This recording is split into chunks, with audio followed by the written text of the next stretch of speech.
La mission de suivi de la campagne agricole 2025-2026, entamée par la délégation mixte du ministère de l'Agriculture, de l'Élevage et de la Pêche et du ministre conseiller Bio Girasaka Kina dans le département du Plateau en début de semaine, s'est achevée le mercredi 17 septembre 2025 par une séance d'échange qui a réuni les acteurs des communes d'Ifani et de Sakété à la Maison des Jeunes de Sakété.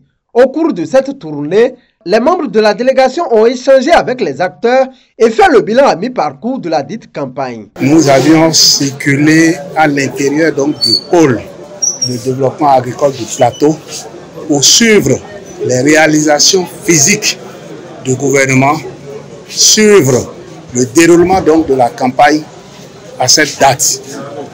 Ce que nous avons noté, c'est que tout se déroule bien par rapport à certaines spéculations. Le problème de pluviométrie, c'est bon. Nous pouvons dire que la pluviométrie est acceptable au niveau de mon pôle de développement agricole. Je peux aussi dire qu'en matière d'espérance, nous pouvons dire que nous espérons de très bonnes productions et de très bonnes productivités. Je salue l'effort du gouvernement au niveau de mon pôle. Je salue l'effort du gouvernement par rapport aux réformes engagées depuis 2016 qui ont donné des résultats satisfaisants que les acteurs ont félicités. Vous avez noté avec nous que de part et d'autre, que ce soit à Kétou, à Pobé ou à Sakété, les producteurs ont remercié le gouvernement. Du côté de la délégation, la satisfaction est totale. J'avoue que je suis très satisfait de cette tournée. Dès l'entame de notre tournée depuis le lundi, du côté de Kétou, à la dernière étape ici, en passant par Pobé, vous avez dû constater que nous avons eu des échanges francs avec les producteurs. Nous avons également fait des visites de sites pour aller voir de visu, comme on le dit, c'est vrai, c'est une tautologie, aller voir de visu les réalisations du PAG dans les différentes communes.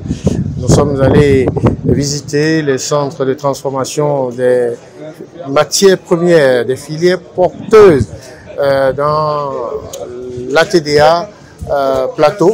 Je vais vous dire en termes de points que c'est une satisfaction totale. Une satisfaction totale au sens où ce ne sont même plus les techniciens qui ont fait les révélations par rapport aux réformes, par rapport aux facilités. Ce sont les agriculteurs, les producteurs eux-mêmes qui se sont levés et qui ont démontré que la politique agricole menée par le chef de l'État, le président Patrice Talon, est une politique qui est déjà descendu à leur niveau. Ce n'est plus une politique agricole qui se faisait dans les bureaux et quand vous vous levez, vous cherchez les informations, vous n'aviez pas. Ici déjà, l'information descend au bon moment et à la personne indiquée qui demande des facilités, reçoit déjà ces facilités. En cela, le chef de l'État, à travers ma voix, je remercie les populations du département du Plateau. Comme vous l'avez constaté, le chef de l'État, à un certain moment, comme il a dit, le chef de l'État, le président Patrice Talon dit que lui ne pense même pas à l'Afrique, il pense aux pays européens. C'est dans ce sens qu'il a créé des industries pour transformer les produits que nous avons localement afin de créer de la valeur ajoutée. Donc, comme vous le constatez, il y a eu la création de la GDIZ, comme nous avons passé les messages. La plupart des produits locaux que nous avons sur place ici sont transformés dans les usines de la GDIZ pour créer de la valeur ajoutée, créer de l'emploi à nos enfants, à nos frères et sœurs qui ont fait les lycées agricoles. Donc, avec toute ma délégation qui m'a accompagné, Madame la secrétaire générale du ministère de l'Agriculture et de l'Élevage, le directeur, pour ne pas les citer, le DGATDA Pôle 6, le directeur départemental de l'Agriculture et de l'Élevage et même le DCRA-PP avec l'assistant de Madame la secrétaire générale. Nous voulons encore une fois dire merci au chef de l'État puisque nous avons de vive voix entendu. En fait, nous n'étions pas venus pour informer. En fait, nous sommes venus pour qu'on nous informe et nous partons très rassurés. Et nous allons faire ce qui reste, les recommandations que nous avons reçues, qui de droit, afin que davantage de facilités puissent rejaillir auprès des populations. De Kétou à Sakété, en passant par Pobé, les réactions ont été les mêmes. Les acteurs des différentes filières ont salué à chacune des étapes les efforts du gouvernement et remercié le président Patrice Talon pour les innovations introduites dans le secteur agricole. Aujourd'hui, je peux vous dire que le cacao se porte très bien au Bénin. Pour le plateau, le Bénin n'en parlons plus.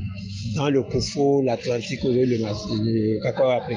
Nous avons l'opportunité de recevoir le ministre conseiller à l'agriculture en ce jour et qui a réuni toutes les filières de Sakété, Cacoiti et autres.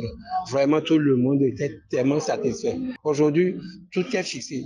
Toutes les filières, chacun reçoit ce qu'il doit recevoir et tout le monde est content. Il y a déjà un grand programme pour le cacao, l'EVA et le poivre.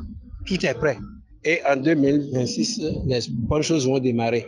J'invite tous mes frères cacaoculteurs qui se fâchaient depuis qu'on était une filière orpheline, mais ce n'est plus le cas aujourd'hui. Le gouvernement s'est mis dedans et dans les prochains jours, beaucoup de bonnes choses nous attendent. C'est une initiative à apprécier parce que c'est un truc qu'on n'a jamais vu. C'est pour la première fois que nous avons reçu le ministre directement dans notre champ, dans nos exploitations.